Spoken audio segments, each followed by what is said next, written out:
आज ही Doubtnut app download करें। Doubtnut पर अपने सभी गणित, रसायन विज्ञान, भौतिक विज्ञान और जीव विज्ञान के डाउट्स का करो सफाया। बस प्रश्न की फोटो खींचो, एक ही प्रश्न को क्रॉप करो और तुरंत वीडियो सोल्यूशन पाओ। अभी डाउनलोड करें। हेलो दोस्तों, हमारे पास एक प्रश्न है जिसमें पूछा गया है किसी पिंड का भार न्यूटन के किस नियम का प्रयोग कर निर्धारित किया जा सकता है। इनके विकल्पित उत्तर दिए गए हैं। ए प्रथम गति का नियम, बी दिया गया है द्वितीय गति का नियम, सी दिया गया है तृतीय गति का नियम और डी दिया गया है गुरुत्वाकर्षण का नियम। तो आइए हम जानते हैं कि किसी पिंड का भार न्यूटन के किस नियम का प्रयोग करके निकालेंगे। तो इस चित्र में मान लीजिए ए भी कोई एक सतह है जिस पर एक m द्रव्यमान की वस्तु रखी गई है।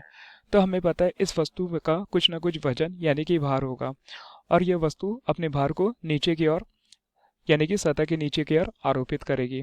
तो हमें पता है किसी भी भार की गणना करने के लिए वह भार होता है W बराबर mg के रूप में लिखा जाता है, जहाँ m इस वस्तु का द्रव्यमान होगा यानी कि m यह जो वस्तु है इसका द्रव्यमान होगा और g गुरुत्व यानी कि इस वस्तु पर कार्य करने वाला गुरुत्व जो वस्तु के भार की गणना करेगा।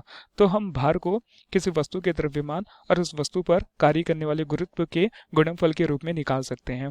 अर्थात इस चित्र से यह स्पष्ट होता है कि किसी वस्तु का भार जो होता है यानी कि हम जिसे W से प्रदर्शित किए हैं वह उस वस्तु के द्रव्यमान और गुरुत्व के यानी कि उस वस्तु पर कार्य करने वाले नीचे की ओर गुरुत्व पर निर्धारित किया जाता है। तो यह जो गुरुत्व है एक प्रकार के गुरुत्वाकर्षण से संबंधित होता है, यानी कि यह गुरुत्वाकर्षण को परिभाषित करता है। तो इस आधार पर हम बोल सकते हैं कि किसी पिंड का भार न्यूटन के किस नियम के प्रयोग पर निर्धारित कर सकते हैं। तो हम बोल सकते हैं वह होगा गुरुत्वाकर्षण के नियम। तो हमारा विकल्पित उत्तर आइए देखते हैं। पहले दिया गया है प्रथम गति का नियम, यह विकल्प गलत होगा। दूसरा बी दिया गया है द्वितीय गति का नियम, यह विकल्प भी गलत होगा। सी दिया गया है तृतीय गति का नियम, यह विकल्प गलत होगा।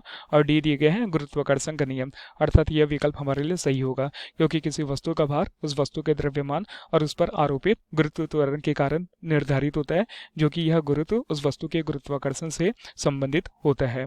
धन्यवाद। कक्षा 6 से 12वीं से लेकर नीट, IIT, JEE वो एडवांस के लेवल तक 1 करोड़ से ज्यादा छात्रों का भरोसा। आज ही डाउनलोड करें डाउटनेट ऐप या व्हाट्सएप करें अपने सारे डाउट्स 8400 400 400 पर।